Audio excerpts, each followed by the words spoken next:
Hi class, this is lesson 7 and it's HTML, how to position content.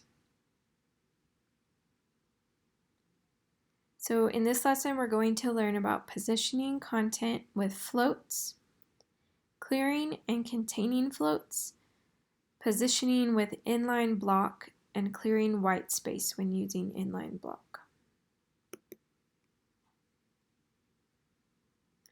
So we're going to do a quick review of classes and the box model. So a class, if you remember, is a way to identify an element to be styled and define visual appearance and formatting of HTML documents. Remember, when you create a class, it can be whatever name you want it to be, but when you're styling it, you use a period in front of that class on your style sheet.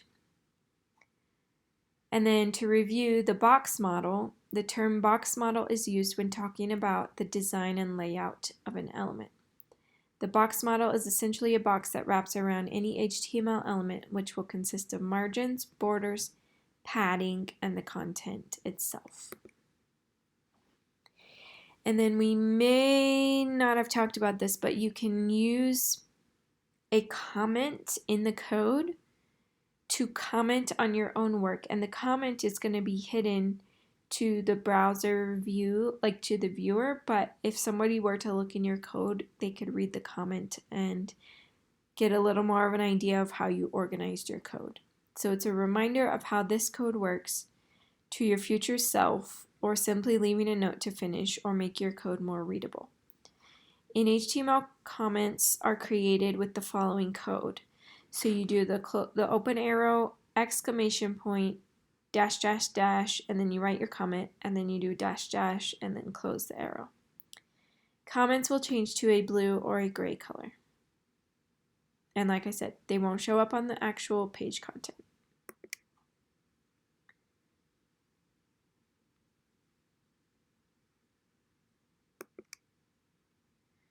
Okay, so now let's talk about positioning using float properties. So if you think about every element as having this invisible box around it, you can use float properties to position those boxes. So you have 3 options with float properties. You can do left, right, or center. So floats are used to position 2 or more blocks of elements beside each other. The float property allows for the removal of an element from the normal flow of a page and position it to the left or right of its parent element. So if you look at this code, it has an image and a paragraph and another paragraph. And then the image, this is the preview, the image is appearing to the right of the paragraph. So that's a float property right there. This image has a style applied to it that is float right.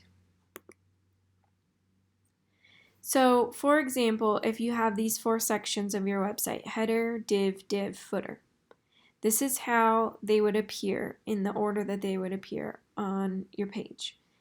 And this is using no floats. If you want to apply floats to some of those boxes, then it will look different. So if both div elements are floated, then the first will float to the left and the second will float to the right, and they can be positioned as 2 columns sitting opposite each other. So instead of appearing vertically stacked, the 2 divs would be right next to each other. When an element is floated, it will float all the way to the edge of its parent element. If there's not a parent element, then the floated element will instead float all the way to the edge of the page, which is what would happen here. Floating an element and removing it from the regular flow of the page will cause the width of that element to default to the width of the content within it. Sometimes this behavior is not ideal, such as when we are creating columns for a layout. With some CSS, this can be corrected by adding a fixed width property value to each column. So here's the example that they just did. So the first div has a float left style to it, and the second div has a float right. But what you want to do is also give it a width so that you tell it how much of that page width you're going to take up. So also on column 1, they gave it a width of 29%, and they gave it a margin on the right hand side of 2%. That's what you're seeing right here is this gap. Okay, and then on column 2, they told it to float to the right of the page, so it's going to stick over here. And its width is 53% of the page, and it's going to have a 2% margin on the left. You want to use percentages most of the time because if you use pixel values, it will not scale with the page. So if somebody views it on a larger browser, it's going to look funny. Or if they view it on their phone, it's going to look funny. So the margin property is added to create some space between the elements. So let's say we wanted to do a 3-column layout instead of 2, because this is a 2-column layout. So the header is 100% of the width, the footer is 100%, and then we have 2 columns. So let's say we want to do a 3-column. So we have our header that's 100%, our footer is 100%, and the divs in the middle we want to split into 3 columns. In a 3-column row, we want to float all of the div elements left. And I know that doesn't really make much sense, but once you try it, you'll see how it works. We will also need to adjust the width of each div to account for the additional column. This time we only need to select div and no longer require classes to differentiate, as all div elements share the same set of styles. So we want them all to float left, and we want them all to be the same percentage width. So we only need to style one div. So all the div elements are going to float left. They're all going to have a width of 25%, and they're all going to have a margin on the right hand side of 10 pixels. So 25%, 25%, 25%, that's only adding up to 75% of our page width. So there will actually end up being a little bit of a gap over here. The float property was originally designed to wrap content around images. So like if you wanted text to go and wrap around an image. Because the floated element is taken out of the normal flow of the page, styles of elements that follow the floated element can be negatively impacted.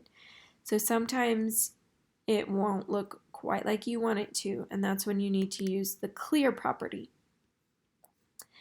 Most commonly, the margin and padding property values are not applied correctly, which can cause them to blend into the floating element. So like for example, there's no margin or padding here between the footer and the divs. So without clearing our floats, the 2-column layout would look more like this.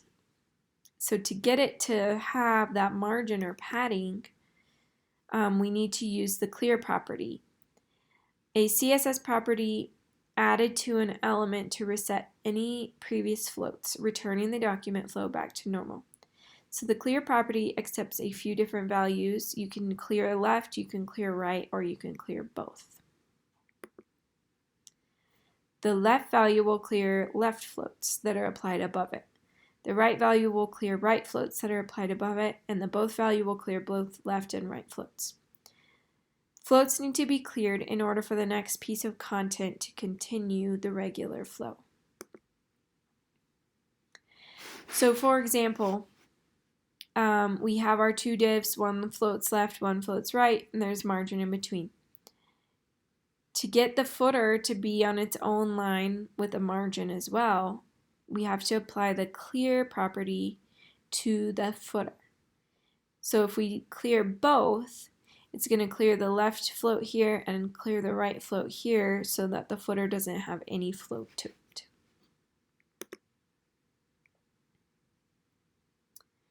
Okay, now we're going to talk about a different method of displaying boxes on your page. with the inline block method. And this is how to create navigation menus where you have buttons next to each other. So the display property specifies the display behavior of an element. The inline block value for the display property will display elements within a line while still accepting any box model properties such as height, width, padding, margin, and border. Because of this, we know that floats do not have to be cleared with an inline block, as it will happen automatically. So the inline block property, you don't have to use clear properties with it. If you want to use the inline block property to put your boxes in a line on your page instead of the float properties, then you're going to use the inline block style. And when you do that, it's going to look like this. If you just say display inline block on all three of these divs, it'll look like this. And the reason is because of that margin, and when you display something inline block, it puts an automatic space in between it. So it's putting so much space in between them that it's knocking the third one down to the next row. So to avoid that, you need to remove the white space in between the divs. And here's an example of how to do that. So there's a few different ways you can do it, but the first way is simply to put each new div element opening tag on the same line as the previous div closing tag. So you close it and then you open the next one, and then that will make sure there's not any white space in between your divs. So then they'll show up in a row like that. And then another way you can do it is to remove, to open the HTML comment right after you close the inline block element div, and then you close the comment right before the next opening one. So what that does is it removes that extra white space in between the div boxes so that they can then sit on one line. And you can use inline block for things such as navigation too, if you wanted to do that as well.